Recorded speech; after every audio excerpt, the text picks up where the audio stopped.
संधि कौम की ये कहानी है सिंध के रहबर बशीर खां कुरैशी की। ये कहानी है एक ऐसे शख्स की जिसने अपनी जमीन, अपनी जबान और अपनी धरती के लिए अपनी जिंदगी वक्फ कर दी। ये कहानी है बशीर खां कुरैशी की। ये सिंध की आज़ादी के सिपाही, अवामी तहरीक के रहनुमा और जदोजहद की एक जिंदा दास्तान। बशीर खां कुरैशी 10 अगस्त 1959 को सिंध के शहर लाड़काना के नवाही इलाके के मोटनपुर मोहल्ले में पैदा हुए। वो एक आम संधी खानदान के फर्जंद थे, लेकिन उनके ख्वाब आम नहीं थे। तालीम के सफर का आगाज अपने गांव से किया और फिर सुनत जराई यूनिवर्सिटी टंडोजाम से बैचलर और मास्टर्स की डिग्री हासिल की। बशीर खान ने अपनी नौजवानी ही में यह फैसला कर लिया था कि उनकी जिंदगी जाती मफाद के लिए नहीं बल्कि आवाम के लिए होगी। 1976 में उन्होंने जीए संध स्टूडेंट्स फेडरेशन JSSF में शमूलियत अख्तियार की। जल्द ही वो टंडोजाम यूनिट के सदर और फिर मरकजी क़ियादत तक पहुंच गए। ये वो वक्त था जब सिंध के हुकूक के लिए आवाज उठाना आसान नहीं था, लेकिन बशीर खां कुरैशी ने हर खतरा मोल लिया। सच बोलने वाले हमेशा आजमाइशों से गुजरते हैं। बशीर खां कुरैशी भी कई बार कैद किए गए।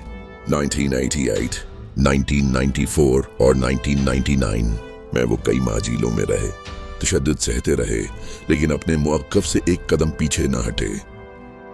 उनकी जिंदगी का हर दिन एक जदोजहद की अलामत था। 13 अप्रैल 1998 को वो GS सिंध कौमी महाज JSQM के चेयरमैन मुंतखब हुए। ये वो लम्हा था जब सिंध की आज़ादी का नारा एक नई क़ुव्वत के साथ बुलंद हुआ। उन्होंने हर साल 23 मार्च को कराची में फ्रीडम मार्च का इनेकाद किया। ये मार्च सनत की आज़ादी और खुद मुख्तारी की अलामत बन गया। सिंध गुहरी थी आज़ादी, ये नारा उनकी ज़बान से निकलकर सिंध के दिलों में उतर गया। सियासत के साथ साथ बशीर खां कुरैशी ने सिंध के कबायली झगड़ों को खत्म कराने के लिए भी खदमात इंजाम दे। उन्होंने सिंध के माही गिरों के हुकूक के लिए आवाज उठाई और काला बागडीम जैसे मंसूबों के खिलाफ भरपूर मुजाहमत की।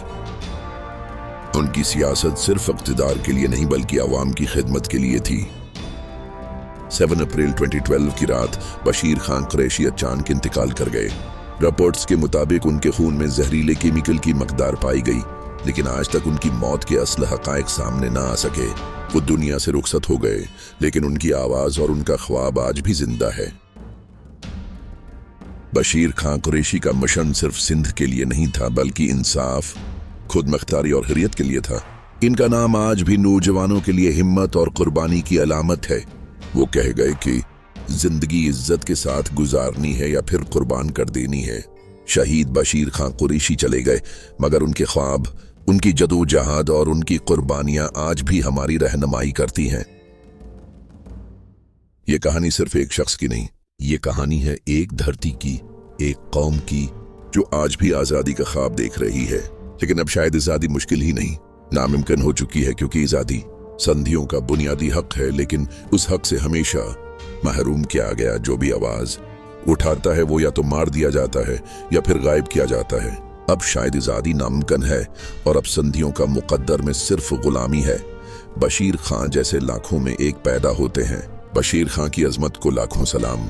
हक मौजूद GS सिंध सलामत। अगर आपको ये हमारी कोशिश अच्छी लगी तो वीडियो लाइक और सब्सक्राइब कर लीजिए।